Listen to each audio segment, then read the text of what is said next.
Top 3 things first-time home buyers don't know or don't know much about. So I made this list because I think there's 3 things that first-time home buyers should know before they even start the process of buying their first property.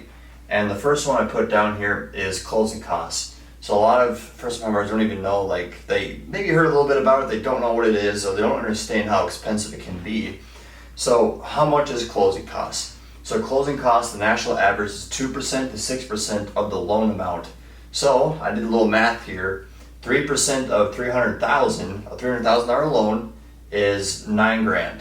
And bringing that to the closing table, that's a lot of money because it is different from a down payment. Down payment, say you want to put, I'm going to put 5% down on my house. Okay, cool. So you're putting 5% down on a house.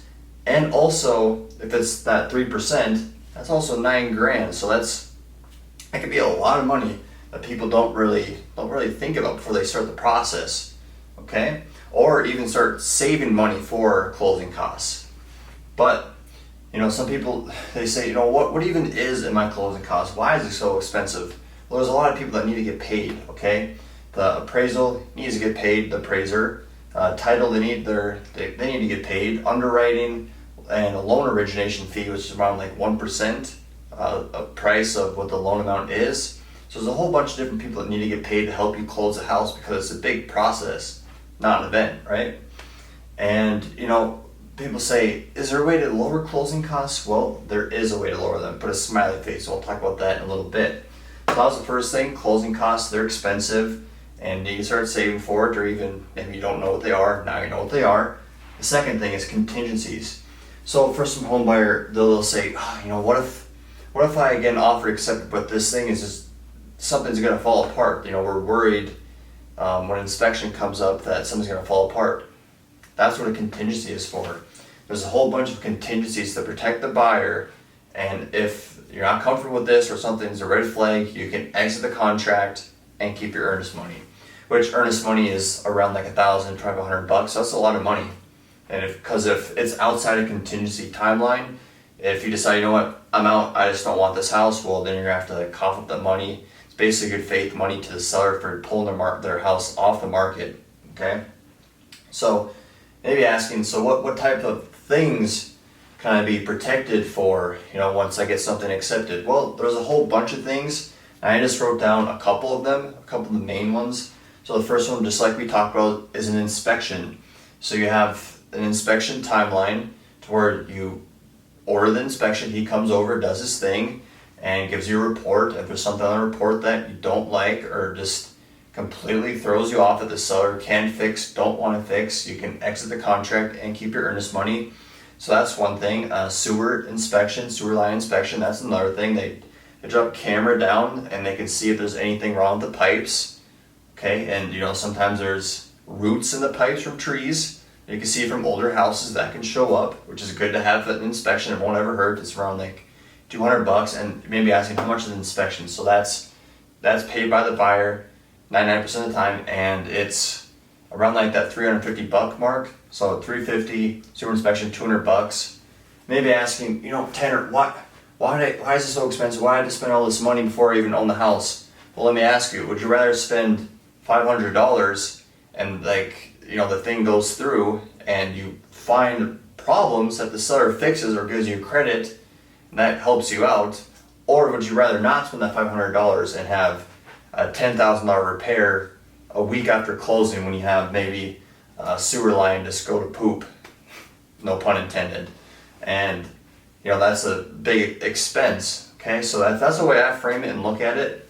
So that's another thing in contingency. So you get the report and go from there, and negotiation.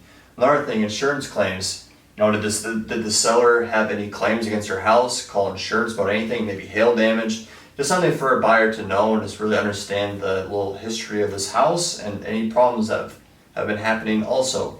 Another thing, property disclosure. It's a big form that a seller fills out.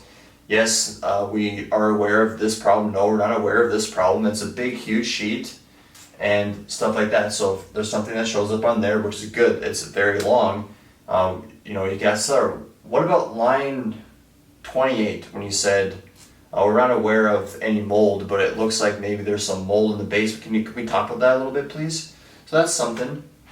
Okay, and there's also, this is a big one right here, is the appraisal. So let's just say the purchase price is $300, like in our example for the house, and the appraisal comes in at $280,000. Well, there's a $20,000 gap that has to be filled somehow before closing, whether the buyer covers the difference, the seller covers the difference, split it. Well, now if it appraises low, the buyer can get out of this contract skate free if the seller doesn't want to come down in price, or that they just can't come to agreement. So it protects the buyer. All of these things protect the buyer. If something shows up or something happens and it's not resolved or fixed, you can walk away from the contract and keep your earnest money, which is huge. And like I said, there's a time frame to complete them by that you'll have in the contract, and the seller would know it after accepting the offer, because it's right there on one of the lines. It says contingency time to be completed by XYZ date. So there is a timeline, the seller is aware of it. And also I put leverage and credits. So depending on the motivation for the seller, maybe they need to get up out of there. They see like a $2,000 repair. Maybe in a different scenario, the seller like, you know what, I'm not fixing this. If you decide to walk away, cool. We know we're going to get a buyer that fits our wants and needs, and we'll be okay if you walk. However, the flip side could be true, where the seller cannot leave, does not want to, or they can't go back, they don't want to put it back on the market, and you really have their hands tied, and they have to repair whatever needs to be repaired. So that's something to think about it too. Or if you have the leverage, and also we'll talk about concessions here in a little bit, but you can ask for a credit. Give me $1,000 credit towards closing costs because it is very expensive, and instead of repairing XYZ problem. And you can use that to your advantage. So you don't have to bring XYZ amount of money for closing costs to the closing table, which is huge. Okay, the last thing on the top 3 things first-time home buyers don't know or don't know much about is concessions, which is very huge. This is seller net proceeds to pay for things like buyer's closing costs. You can buy down the mortgage interest rate. There's a whole bunch of things that concessions can be used for, and they're extremely useful for first-time home buyers because, like we just said, we understand now that closing costs and down payment are 2 different things, and there's actually a way where the seller can pay for your closing costs out of their net proceeds, and it's huge. It's amazing. It's a cool thing that you can do and negotiate into your contract. For everyone's wants and needs are different, and if your need is closing costs, maybe you go a little bit over asking and they cover some closing costs. Like there's different ways to go about it depending on your situation. Okay, and you may be asking, is there a limit to this? Like, can they just drop $20,000 and pay everything for us on closing costs if it's on the higher end? Well, there is a limit, and each loan is different. Like a conventional loan, there's brackets for those. If you put this amount of money down on your loan, then the seller can contribute up to this amount. There's brackets for that one.